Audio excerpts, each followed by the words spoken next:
Assalamualaikum warahmatullahi wabarakatuh. Halo adik-adik, kita berjumpa lagi dalam pembelajaran ekonomi kelas 11. Untuk materi kali ini, kita akan belajar mengenai KD 3.4 menganalisis indeks harga dan inflasi. Tetapi kali ini kita akan fokus belajar mengenai inflasi ya adik-adik. Jadi untuk adik-adik yang penasaran tentang inflasi, simak video berikut ini. Adik-adik kalau misalkan sudah belajar di kelas 10 pasti masih ingat dong apa itu inflasi? Apa coba? Inflasi merupakan, ya betul, inflasi merupakan suatu keadaan di mana tingkat harga secara umum menjadi naik. Mengapa harga itu menjadi naik? Ini akan disebabkan oleh beberapa faktor. Apakah adik-adik bisa menyebutkan faktor yang mempengaruhi kenaikan harga? Tentunya banyak sekali ya adik-adik. Nanti kita akan belajar mengenai ini. Inflasi itu ternyata bisa diukur ya adik-adik. Untuk inflasi sendiri, itu ada rumusnya. Gimana caranya?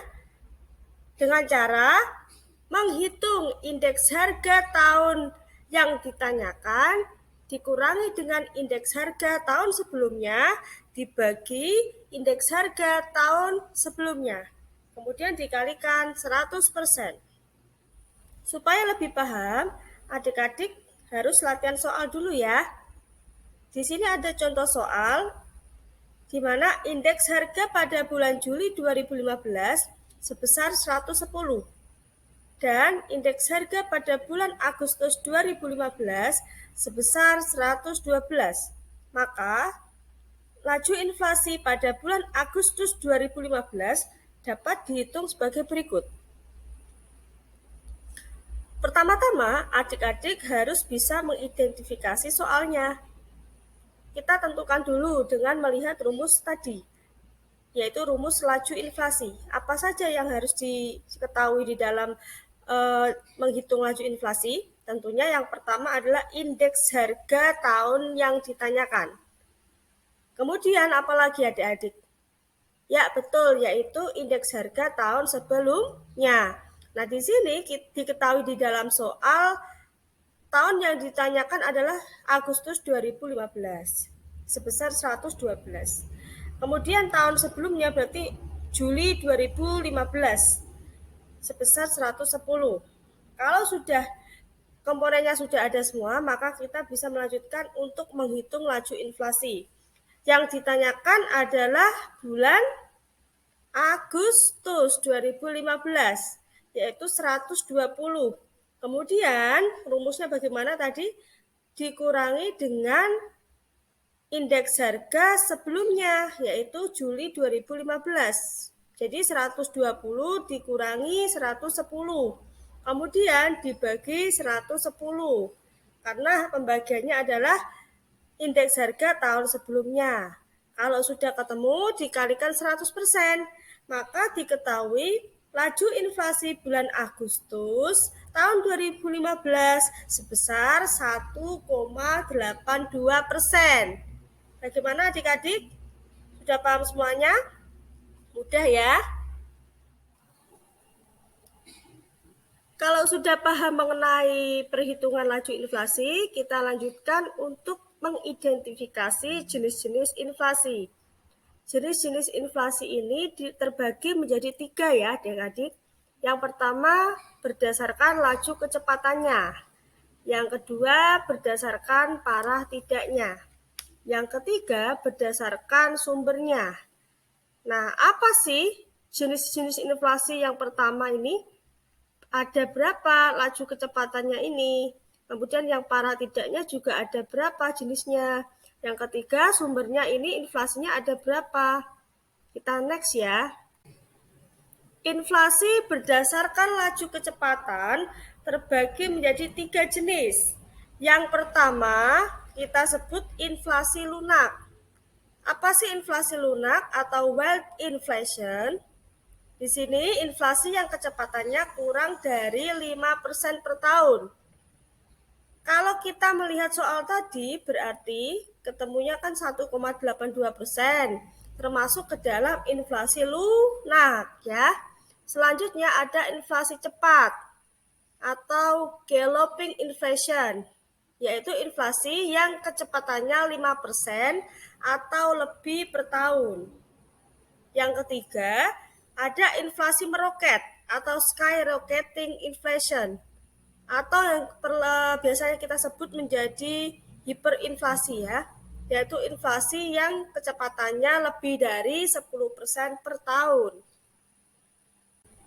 Jenis inflasi yang kedua ada inflasi berdasarkan para tidaknya. Ya. Yang pertama ada inflasi ringan, yaitu inflasi di bawah 10% per tahun. Nah, inflasi ini belum mengganggu kegiatan perekonomian suatu negara dan masih dapat dengan mudah untuk dikendalikan. Jadi kalau inflasinya itu kurang dari 10% per tahun itu tergolong inflasi ringan dan belum mengkhawatirkan atau belum mengganggu perekonomian di suatu negara. Yang kedua ada inflasi sedang, yaitu inflasi antara 10% hingga 30% per tahun. Ini juga masih belum membahayakan, tetapi sudah menurunkan kesejahteraan masyarakat yang berpenghasilan tetap. Jadi sudah ada yang dirugikan ya, yang dirugikan adalah masyarakat yang berpenghasilan tetap. Karena masyarakat ini dengan kenaikan harga yang cukup signifikan ya, antara 10% hingga 30% per tahun, sedangkan gaji mereka tidak ada kenaikan atau tidak ada perubahan, maka mereka daya belinya gimana? Otomatis daya belinya juga akan terganggu, di mana daya beli masyarakat yang berpenghasilan tetap ini akan turun. Yang ketiga ada inflasi berat, yaitu inflasi antara 30% hingga 10% per tahun. Nah, ini sudah mengacaukan perekonomian karena orang cenderung enggan menabung dan lebih senang menyimpan barang. Jadi ini sudah mengganggu ya, karena orang-orang akan mengambil uangnya di tabungan itu akan diambil karena untuk belanja bulanan, belanja harian. Karena apa? Karena uang mereka kan tidak cukup ya, maka dengan terpaksa otomatis gaji mereka tidak akan cukup untuk ditabung. Nah, ini sangat merugikan sekali. Nah, yang keempat ada inflasi sangat berat atau hyperinflasi, yaitu inflasi di atas 100% per tahun. Nah, kalau ini sudah perlu diselesaikan ya, karena sudah sangat merugikan negara. Jenis inflasi yang ketiga ada berdasarkan sumbernya. Nah, ini dibagi menjadi dua, yaitu inflasi dari dalam negeri atau domestic inflation. Artinya, inflasi karena penciptaan uang baru dan adanya kebijakan anggaran defisit. Jadi di sini salah satu penyebab inflasi itu kan peredaran uang yang banyak di masyarakat. Ketika pemerintah melakukan atau pengadaan uang baru ya, otomatis itu akan menambah jumlah uang yang beredar. Kalau jumlah uang yang beredar banyak, otomatis akan mempengaruhi harga. Harga akan menjadi naik atau turun. Harga akan menjadi semakin naik. Yang kedua, ada inflasi dari luar negeri atau kita sebut dengan imported inflation. Artinya, inflasi terjadi karena suatu negara mengimpor barang atau jasa dari negara lain yang sedang mengalami inflasi. Jadi ini kondisinya, contoh ya, misalkan di Amerika itu sedang mengalami inflasi, ataupun di Eropa sedang mengalami inflasi, ketika kita mengimpor barang dari Eropa, harganya dari sana kan sudah naik, otomatis kalau masuk ke negara kita, harganya juga akan berbeda dari yang sebelumnya, harganya juga akan naik. Maka dari itu, inflasi ini disebabkan oleh harga yang sudah naik di luar negeri. Gimana adik-adik sudah paham semuanya ya tentang jenis-jenis inflasi? Sudah? Oke, good sekali kalian. Nah, selanjutnya kita akan membahas mengenai sebab timbulnya inflasi. Pasti adik-adik sudah penasaran kan mengapa inflasi bisa terjadi? Menurut teori, inflasi itu disebabkan oleh beberapa faktor. Kalau di SMA kita sering belajar ada 6 faktor yang menjadi penyebab timbulnya inflasi ya adik-adik. Yang pertama ada demand pull inflation atau yang lebih dikenal dengan kenaikan permintaan melebihi penawaran. Yang kedua ada cost push inflation atau yang lebih dikenal dengan kenaikan biaya produksi. Yang ketiga ada money in circulation atau kita artikan meningkatnya jumlah uang yang beredar dalam masyarakat. Yang keempat, ada berkurangnya jumlah barang di pasaran. Yang kelima, ada domestic inflation atau inflasi yang berasal dari dalam negeri. Nah, yang keenam ada imported inflation atau yang kita kenal dengan inflasi dari luar negeri. Untuk penjelasannya, mari kita lanjutkan di next slide ya. Penyebab inflasi yang pertama ini sangat populer ya, dan menjadi penyebab yang paling banyak, yaitu demand pull inflation atau kenaikan permintaan melebihi penawaran.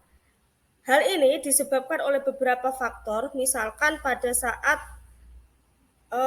momen-momen tertentu, misalkan momen hari raya, itu akan menyebabkan kenaikan permintaan apa? Misalkan permintaan baju, kemudian permintaan kue lebaran. Nah, karena banyaknya permintaan ini, otomatis akan menaikkan jumlah harga barang tersebut ya. Jadi permintaan yang lebih banyak dibandingkan penawaran ini akan mengakibatkan harga menjadi naik ya. Hukum permintaan dan penawaran kalau masih ingat adik-adik.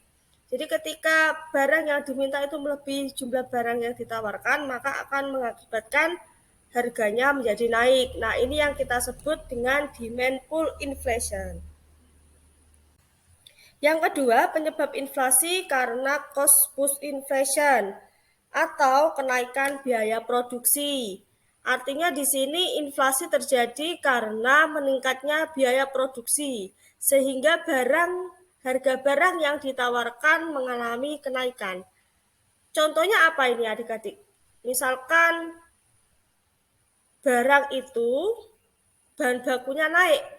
Contoh ya, tempe. Ketika harga kedelai naik, maka harga tempe juga akan ikut naik.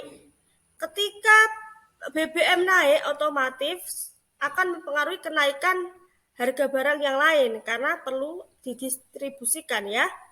Itu contoh dari kenaikan biaya produksi, inflasi karena kenaikan biaya produksi.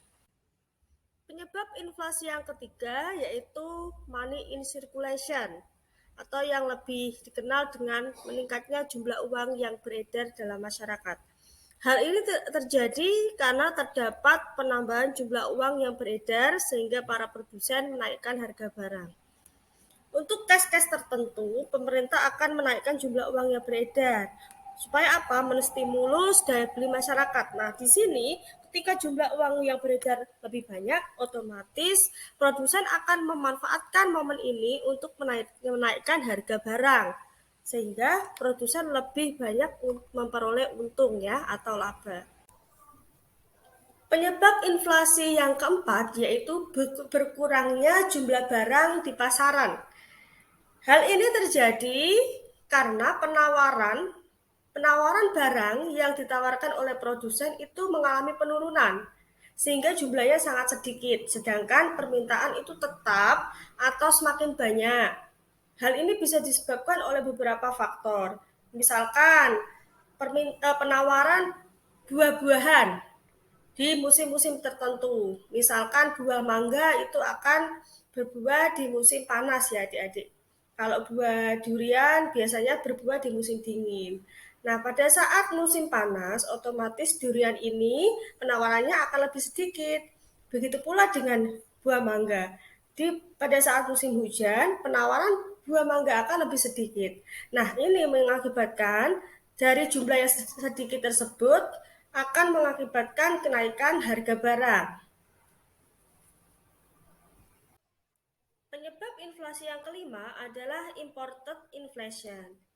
Hal ini terjadi karena kita mengimpor barang dari luar negeri, sedangkan di luar negeri terjadi inflasi atau kenaikan harga barang dari luar negeri, sehingga barang-barang yang diimpor mengalami kenaikan harga. Ini contohnya, misalkan kita mengimpor barang dari negara Eropa atau negara Amerika yang sedang mengalami inflasi. Misalkan kita mengimpor mobil dari Eropa, pada saat terjadi inflasi di Eropa, maka harga mobil tersebut akan naik dan berbeda dari harga mobil di bulan sebelumnya atau di tahun sebelumnya. Nah, ini bisa mengakibatkan inflasi karena imported inflation. Penyebab inflasi yang terakhir yaitu mengenai domestic inflation atau kita lebih mengenalnya inflasi dari dalam negeri. Hal ini terjadi karena di dalam negeri ada peningkatan pengeluaran pemerintah atau sedang mengalami defisit anggaran. Jadi di sini akan mengakibatkan jumlah barang-barang yang ada di dalam negeri menjadi naik dan akan memicu inflasi di dalam negeri. Nah, kalau kita sudah belajar mengenai sebab timbulnya inflasi, selanjutnya kita akan membahas tentang dampak inflasi. Sebetulnya, inflasi itu tidak melulu memberikan dampak yang negatif ya adik-adik. Inflasi itu terkadang juga memiliki dampak yang positif. Contohnya, inflasi biasanya digunakan pemerintah untuk menaikkan daya beli masyarakat. Resikonya ketika terjadi peredaran jumlah uang yang beredar banyak, ya itu kan daya beli masyarakat sebenarnya akan naik. Tetapi karena daya beli masyarakat ini naik, otomatis akan mengakibatkan kenaikan harga barang juga. Nah, inilah yang memicu timbulnya inflasi. Tetapi kalau inflasinya masih dalam lingkup yang inflasi ringan atau kurang dari 5%.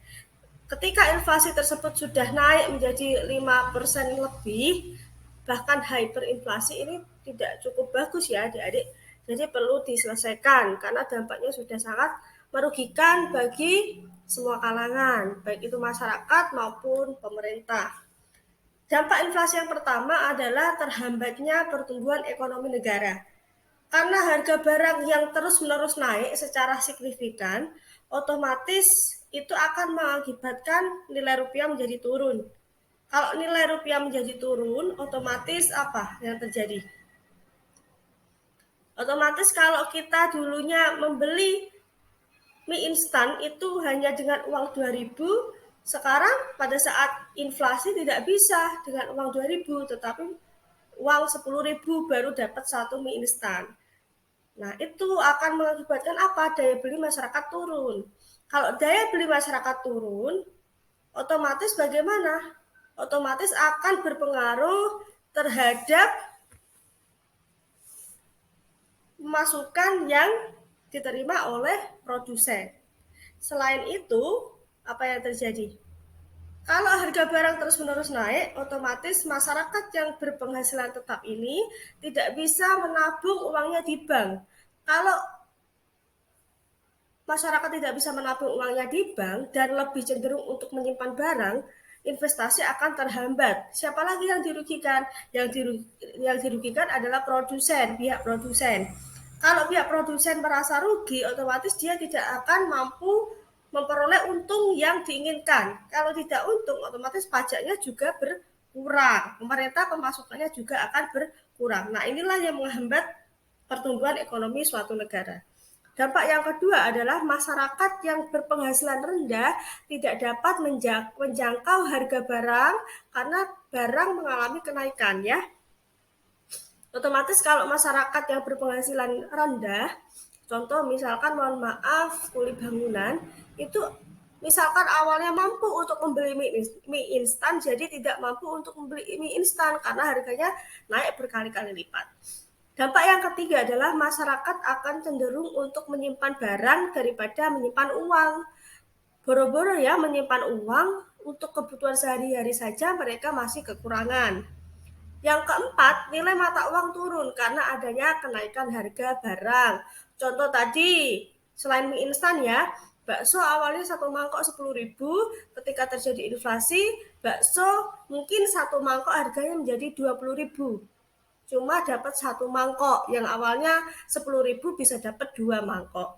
Nah, itulah yang dikatakan nilai mata uang akan turun. Nah, bagaimana caranya untuk mengatasi inflasi, adik-adik?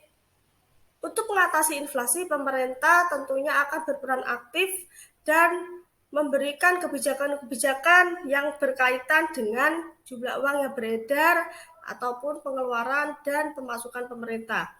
Kalau kebijakan untuk mengatur jumlah uang yang beredar, biasanya kita kenal dengan kebijakan moneter. Ini kita bisa mengingat dengan kata moneternya ya. Moneter itu bisa berarti money. Money itu kan artinya uang. Jadi kebijakan moneter adalah kebijakan untuk mengatur jumlah uang yang beredar. Kebijakan moneter sendiri itu ada 4 instrumennya. Yang pertama instrumen politik diskonto. Yang kedua instrumen politik pasar terbuka. Yang ketiga, politik cadangan kas. Yang kelima adalah kebijakan kredit ketat. Jadi, ketika ini dibedakan menjadi dua ya. Ketika pemerintah mengurangi jumlah uang yang beredar, itu bisa disebut dengan kebijakan moneter kontraktif. Tetapi kalau pemerintah menambah jumlah uang yang beredar, itu disebut dengan kebijakan ekspansif. Saya ulangi lagi, ketika pemerintah mengurangi jumlah uang yang beredar, itu sebutannya adalah kebijakan moneter kontraktif. Ketika pemerintah menambah jumlah uang yang beredar, itu namanya adalah kebijakan moneter ekspansif. Coba kita jelaskan satu persatu mengenai instrumen ini. Politik diskonto itu artinya adalah, ada yang tahu? Jadi politik diskonto adalah Bank Indonesia selaku pelaku kebijakan moneter ini yang membuat kebijakan moneter akan menaikkan atau menurunkan suku bunga bank. Ketika jumlah uang yang beredar banyak, untuk menstimulus masyarakat supaya mau menabung, apa yang dilakukan? Menurunkan atau menaikkan suku bunga. Gimana adik-adik? Yang dilakukan pemerintah adalah menaikkan suku bunga bank supaya masyarakat akan tertarik untuk menabung kembali. Ketika mereka menabung, otomatis akan menstimulus juga investasi. Yang kedua, politik pasar terbuka atau open market policy. Apa yang dilakukan oleh Bank Indonesia ketika memilih instrumen yang kedua ini? Yaitu ada dua hal. Bank Indonesia menjual surat berharga ke masyarakat atau membeli surat berharga dari masyarakat. Ketika jumlah uang yang beredar banyak, apa yang dilakukan oleh Bank Indonesia? Kira-kira apa yang dilakukan? Membeli atau menjual surat berharga, adik-adik? Nah, yang betul adalah menjual surat berharga ya, supaya mereka uangnya bisa dialihkan untuk menyimpan surat berharga tersebut, baik saham ataupun obligasi. Selanjutnya ada instrumen politik cadangan kas atau kas minimum ya. Nah, kalau ini diberlakukan untuk lembaga keuangan bank ya. Ketika cadangan kas ini ada dua hal, pada saat terjadi inflasi yang dilakukan Bank Indonesia adalah menaikkan atau menurunkan cadangan kas yang harus dimiliki oleh perbankan. Kira-kira apa adik-adik? Yang dilakukan Bank Indonesia adalah menaikkan cadangan kas minimum yang harus dimiliki oleh bank. Nah, yang kelima adalah kebijakan kredit ketat atau kredit selektif.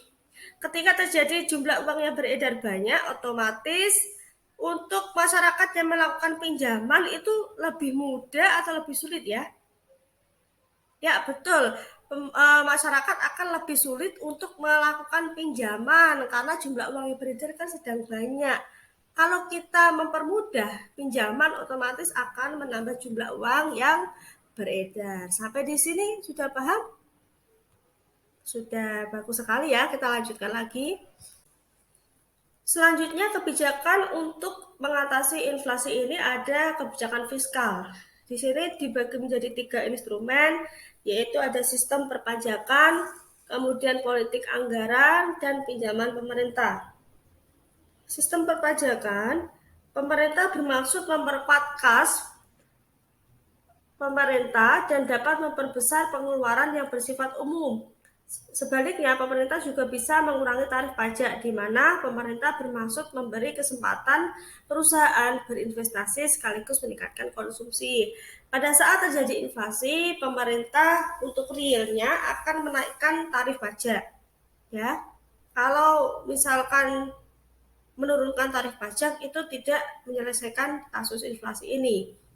Kebijakan yang kedua adalah politik anggaran. Nah, di sini pemerintah akan menjalankan politik anggaran, baik anggaran berimbang maupun anggaran tidak berimbang. Jika pemerintah menempuh anggaran berimbang, sisi pengeluaran dalam APBN direncanakan sama dengan sisi penerimaan. Tidak ada petunjuk dalam kondisi ekonomi seperti apa politik anggaran berimbang ditempuh oleh pemerintah. Namun, bila pemerintah memilih anggaran berimbang, terdapat dua hal yang paling pokok yang ingin dicapai, yaitu peningkatan disiplin dan kepastian anggaran. Sedangkan anggaran tidak berimbang dapat dibagi lagi atas anggaran defisit dan anggaran surplus. Anggaran defisit adalah anggaran yang lebih besar sisi pengeluaran daripada sisi penerimaan. Dan anggaran defisit ini dipilih jika pemerintah ingin mengejar pertumbuhan ekonomi. Anggaran surplus adalah kebalikan dari anggaran defisit, di mana sisi penerimaan lebih besar daripada sisi pengeluaran. Anggaran surplus dilakukan pemerintah untuk menekan laju inflasi di masyarakat karena kelebihan jumlah uang yang beredar. Jadi pada saat terjadi inflasi, politik anggaran yang diambil oleh pemerintah adalah kebijakan anggaran surplus karena pemasukan harus lebih besar dibandingkan pengeluaran. Yang ketiga ada pinjaman pemerintah. Dalam kondisi tertentu, terutama pemerintah mengutamakan mengejar tingkat pertumbuhan perekonomian. Maka pemerintah dapat melakukan pinjaman pemerintah dengan menjual surat utang negara atau yang kita kenal singkatannya adalah SUN. Kebijakan ini diambil dengan tujuan untuk membiayai pengeluaran pemerintah dan sekaligus bisa menekan laju inflasi di masyarakat. Cara mengatasi inflasi yang terakhir, pemerintah menggunakan kebijakan non-moneter maupun non-fiskal. Kebijakan non-moneter dan non-fiskal ini artinya kebijakan untuk mengatasi inflasi dengan tidak mempengaruhi jumlah uang yang beredar maupun pendapatan dan pengeluaran negara. Bentuk kebijakan tersebut diantaranya sebagai berikut. Peningkatan produksi dan peningkatan jumlah barang di pasaran. Yang kedua, kebijakan upah dengan menaikkan upah real yang sudah memperhitungkan inflasi. Yang ketiga, pengendalian dan pengawasan harga. Misalnya, pemerintah menetapkan kebijakan harga maksimum supaya harga tidak terus melambung naik. Sampai di sini, apakah adik-adik sudah paham semuanya tentang inflasi? Jadi yang kita pelajari yang pertama tadi ada pengertian inflasi, kemudian cara menghitung inflasi, kemudian jenis-jenis inflasi, kemudian sebab timbulnya inflasi, kemudian dampak inflasi, dan yang terakhir adalah cara mengatasi inflasi. Jadi ada berapa poin itu adik-adik? Ada 6 poin ya yang perlu adik-adik kuasai di KD 3.4 ini. Kalau sudah paham semuanya, maka sudah selesai video pembelajaran ini. Semoga adik-adik bisa paham dan bisa mengaplikasikan di kehidupan sehari-hari ya.